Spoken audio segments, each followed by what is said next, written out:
This is the lecture for Module 2 of Unit 7.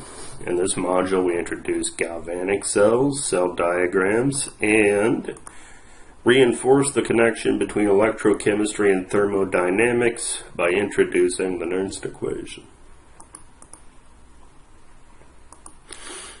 First, let's consider a practice exercise.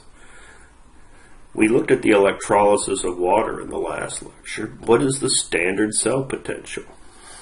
Now remember that at the anode, water is oxidized to oxygen. It produces H pluses, 4 electrons, as the equation is written. At the cathode, a reduction is occurring. Water is being reduced to hydrogen. Hydroxide is produced. And this reaction requires 2 electrons, as written. However, as we have seen, it is not necessary to make electrons lost equal to electron gains to calculate a standard voltage. We take the reduction potential, subtract the oxidation potential, and this calculation should produce a value of -2 volts. Emphasizing the fact, this negative value emphasizes the fact that this reaction is not spontaneous.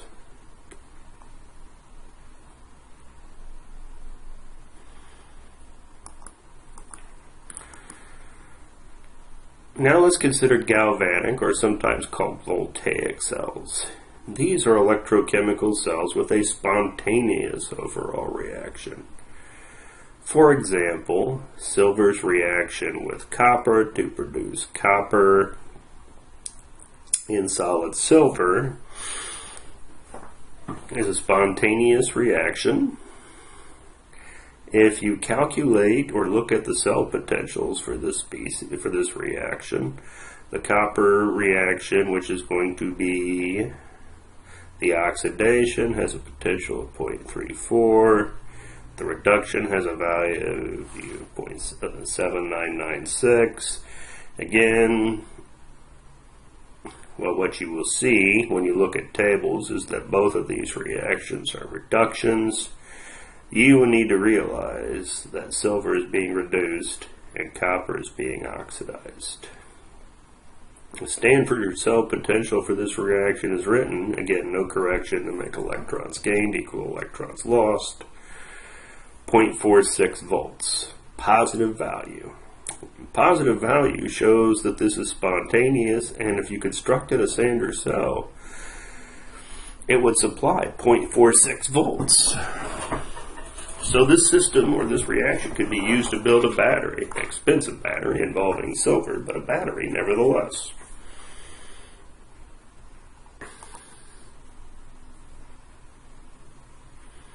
Right, if you put all these species into one container, this reaction would go spontaneously without flow of electricity. One way to accomplish construction of this galvanic cell is to make 2 half cells. For example, you put silver nitrate in one container in aqueous solution with an electrode made of silver. And you put copper nitrate in the other cell with an electrode made of copper. Electrons, the redox reaction, I should say, occurs spontaneously. So we expect, given this half reaction, electrons to flow spontaneously from the copper to the silver half cell.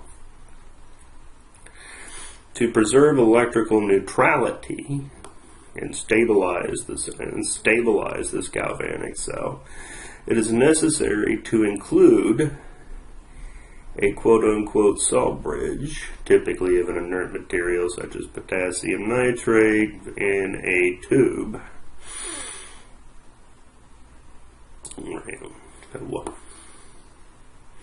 A wet tube connecting the 2 solutions.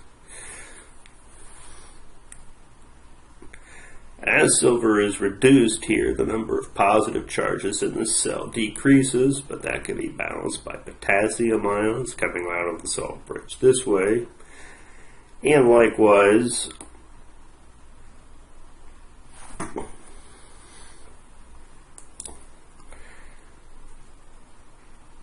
as copper is oxidized, there is an imbalance of positive charges created, and this is balanced by nitrates coming out of this end of the salt bridge. So the salt bridge will balance electrical charge on either side of the cells as this reaction takes place. Here at the bottom appears a quote-unquote cell diagram that describes the cell.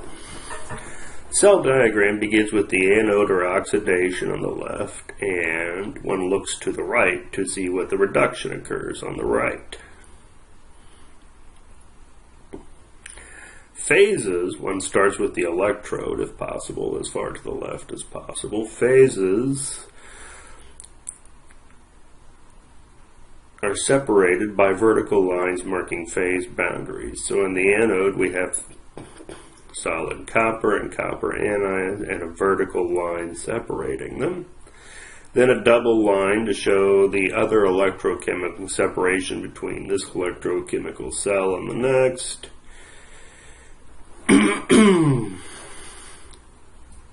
Reaction reduces silver, so oxidized silver appears first, and then to the right of that is the solid silver electrode. Note in the cell diagram that the reaction that is occurring appears left to right. So solid copper to copper 2, and solid silver, or rather oxidized silver to solid silver.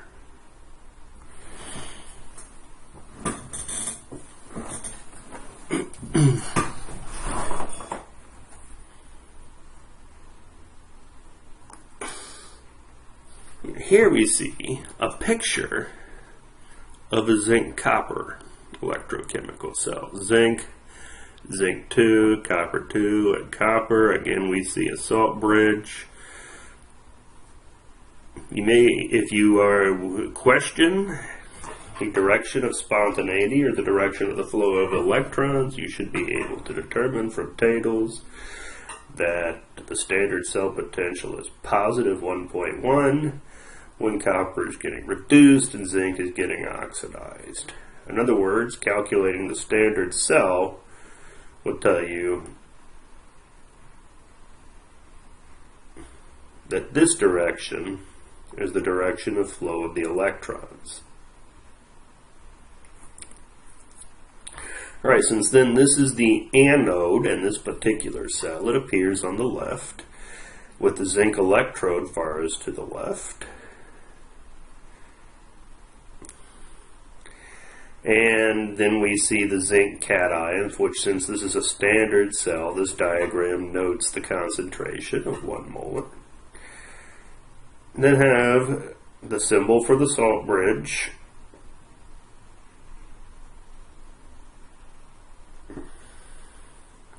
Copper 2 cation on the other side, representing the cathode, is reduced to copper, the copper electrode. And this is a complete diagram of the cell.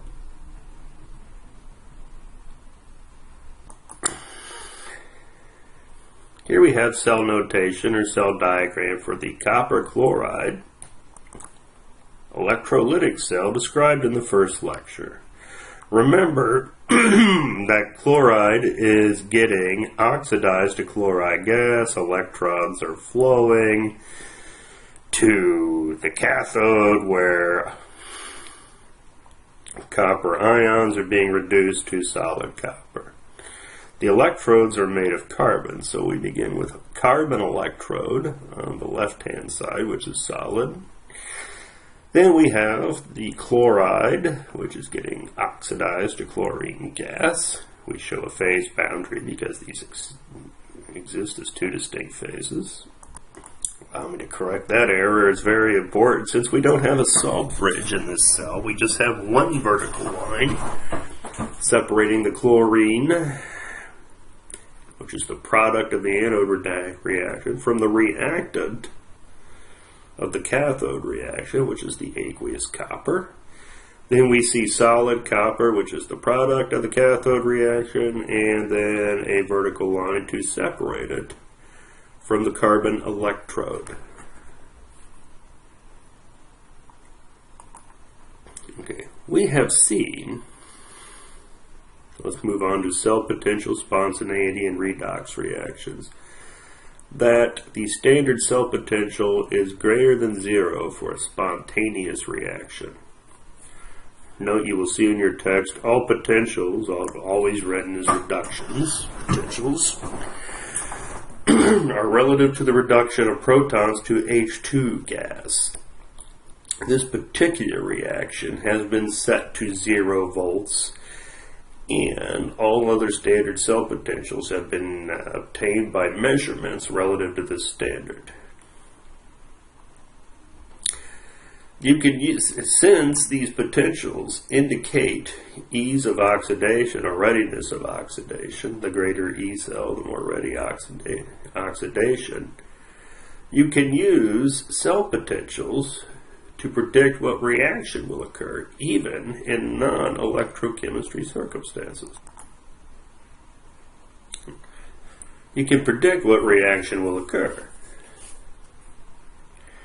In general, the more readily reduced substance will be reduced, and the more readily oxidized substance will be oxidized.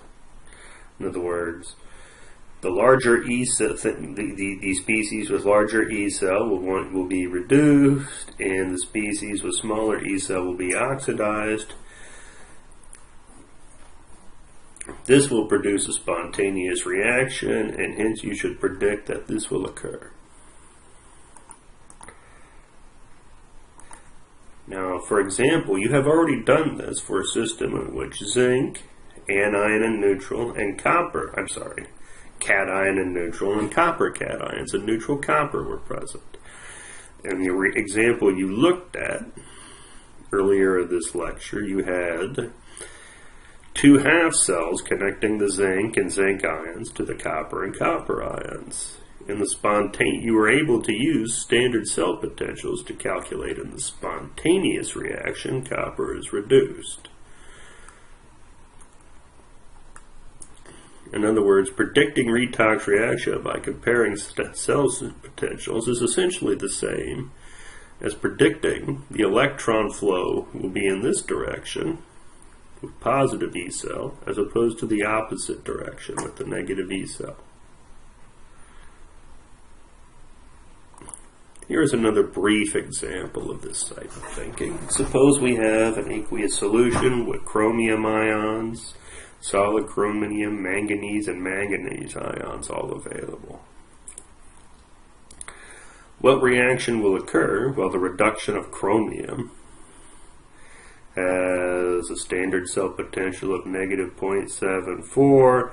The magnesium reduction has a standard cell potential of negative 1.03 volts. So among these two reactions, we predict the chromium will get reduced as its cell potential is larger or more positive than the manganese cell potential.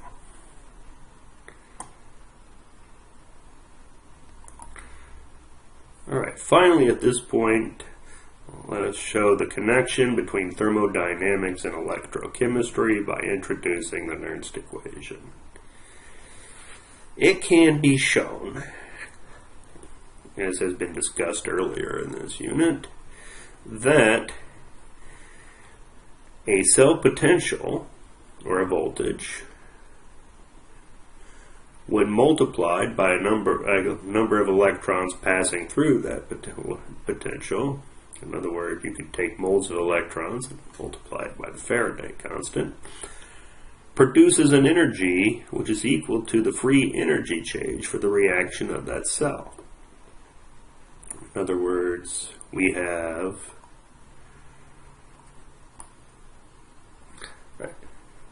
Let's move on now to the connection between thermodynamics and electrochemistry as described by the Nernst equation. It can be shown for any electrochemical reaction that the cell potential, which is a voltage, can be multiplied by coulombs to obtain an energy. We obtain coulombs by taking moles of electrons, multiplying it by the Faraday constant, moles of electrons being moles of electrons exchanged in the redox reaction. The energy obtained by this calculation will be equal to the negative of delta G for the reaction. Right, this immediately leads to a connection between the standard delta G of reaction, as obtained from data tables, and the standard cell potential. Cell potential under standard condition, which can be calculated from cell potential data tables.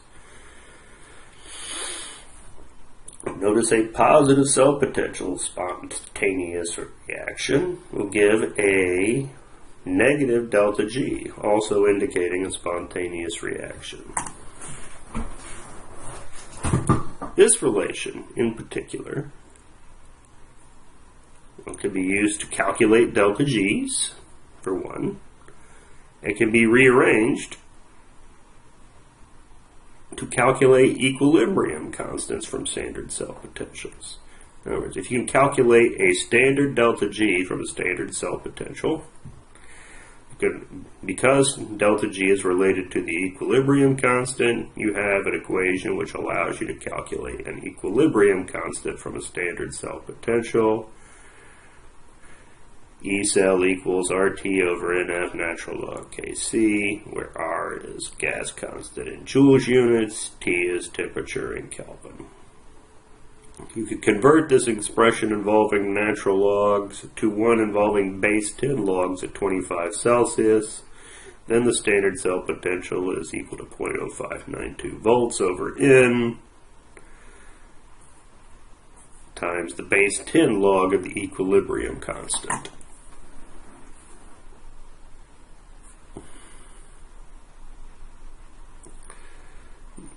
It's also true that delta G for a reaction under any conditions, not just standard conditions, can be described by the standard delta G plus RT times the natural log of the reaction quotient Q. For our purposes, this reaction can be translated to this reaction, in which the cell potential is equal to the standard cell potential minus RT over NF times the natural log of Q. Or again, we could convert this to base 10 logs as standard temperature of 25 Celsius and arrive at an expression in which the cell potential is the standard cell potential minus 0.0591 volts over N times the log of the reaction quotient. This last is the standard form in which the Nernst equation is presented for use at 25 Celsius. Remember that N for standard reactions is equal to the number of electrons changed, electrons gained and electrons lost in the redox reaction. The Nernst equation provides a way to show how the voltage of a battery, for example, varies with the concentration of the chemicals within it.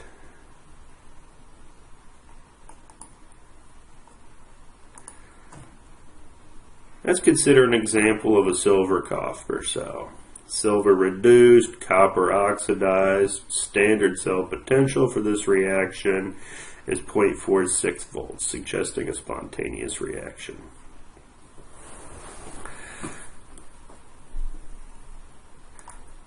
You want to refer back to the picture of this cell shown earlier. Find the cell potential if the silver concentration within the cell is 0.25 molar and the copper concentration is set as 0.5 molar. You should attempt this problem before continuing.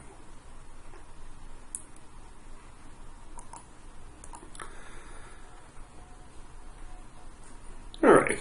Here we see the reaction going on written again. Silver is reduced, copper is oxidized, standard cell potential is 0.46 volts.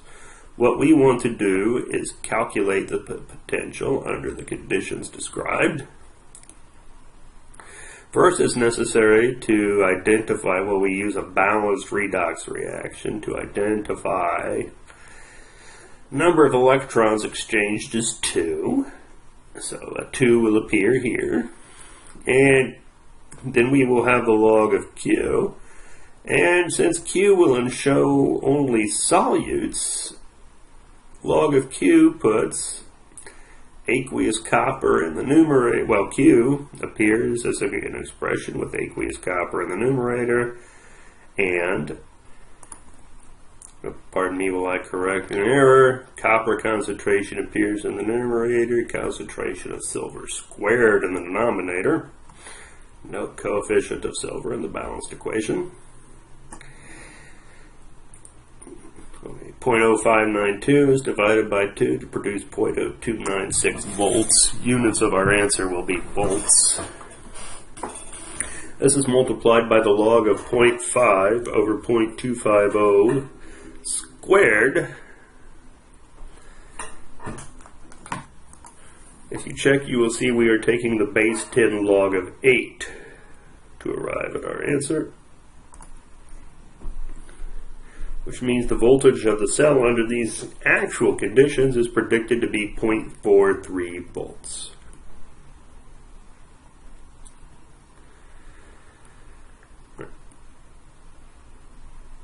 Alright, this concludes our presentation on Module 2 of Unit 7.